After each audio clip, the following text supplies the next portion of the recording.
For my final project, I have chosen to focus on Fenway Park as a sacred place for both the city of Boston as well as Red Sox fans across the country. My family and I have been members of the Fenway Faithful for as long as I can remember, and the park has really served as a central location for us, as well as a place for us to heal and grieve in times of tragedy. To understand Fenway as the axis mundi of the city of Boston and for Red Sox fans, it's important to understand the history of the ballpark. So the ceremony of baseball first started at Fenway on April 20th, 1912, when the park first opened. Later that year, the Red Sox went on to win the World Series, as well as in 1915, 1916, and 1918. And during this period, the success of the team really ingrained the game of baseball in the city of Boston. In the 1990s, there was a push by owner John Harrington to demolish Fenway Park to build a more modern stadium with more seats and amenities on Boston's waterfront. However, the people of Boston were outraged by this, and Harrington ended up selling the team to its current owners, who proposed a renovation of the ballpark rather than complete demolition. And this public outcry really shows that Fenway is considered a hierophany and is really a manifestation of sacredness for Boston and for Red Sox fans. And after this fight, Fenway was really seen as a place worthy of worshipment. And in the end, perhaps the most memorable year in Fenway Park's history is 2004, which is the year the Red Sox finally reversed the curse and won their first World Series in 86 years. The Red Sox were pushed to the brink of elimination in Game 4 of the ALCS against the Yankees. This game was held at Fenway Park, and the Red Sox were trailing 4-3 in the bottom of the ninth inning. Yankees closer Mariano Rivera gave up an opening walk to Kevin Millar, who was quickly replaced on first base with the speedy Dave Roberts, who promptly stole second to advance into scoring position. Just a few batters later, Roberts scored, sending Game 4 into extra innings. In the 14th inning, Big Papi, David Ortiz, hit the game-winning and series-saving single. And the rest is history.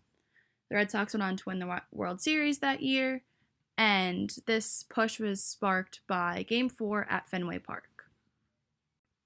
On April 20th, 2012, Fenway Park celebrated its 100th year anniversary with a celebratory game, which included pre-game ceremonies, special uniforms, and guest performances. I was lucky enough to have attended this ceremonial exchange with my mom and was able to feel the excitement vibrating through the park. The ceremony included Red Sox legends throughout the years, which shows how sacred Fenway is and that the gift economy is so strong that past players still get warm welcomes when they enter the park years later. The ceremony and ritual really had a religious feel, and that fans were giving thanks to the greats who made Fenway Park America's most beloved ballpark. I feel as though my appreciation and really love of the Red Sox was enhanced with this game, being able to experience firsthand this ceremony and experience of this sacred place. Throughout the semester, we have talked about sports and its ability to help people grieve and overcome tragedy.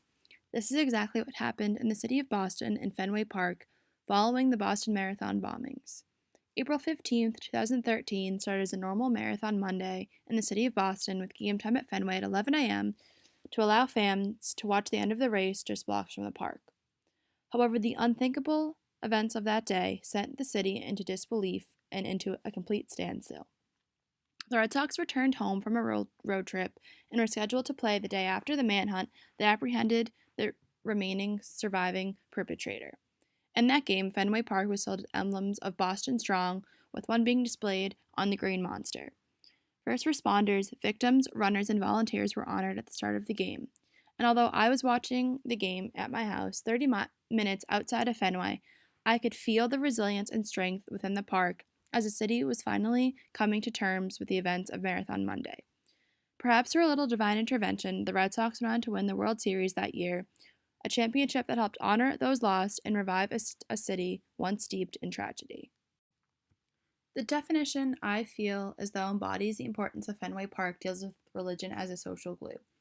Throughout the ups and downs of Red Sox history, the ballpark has been a way for fans to come together for the good and the bad. And in the wake of the marathon bombings, Fenway acted almost as a church, which allowed visitors to process the unthinkable events. The longevity of Fenway Park has ingrained it as a sacred place for Bostonians and Red Sox fans, and I personally cannot imagine my sports experiences growing up without Fenway Park. To me, and to all of Boston, Fenway Park is truly sacred.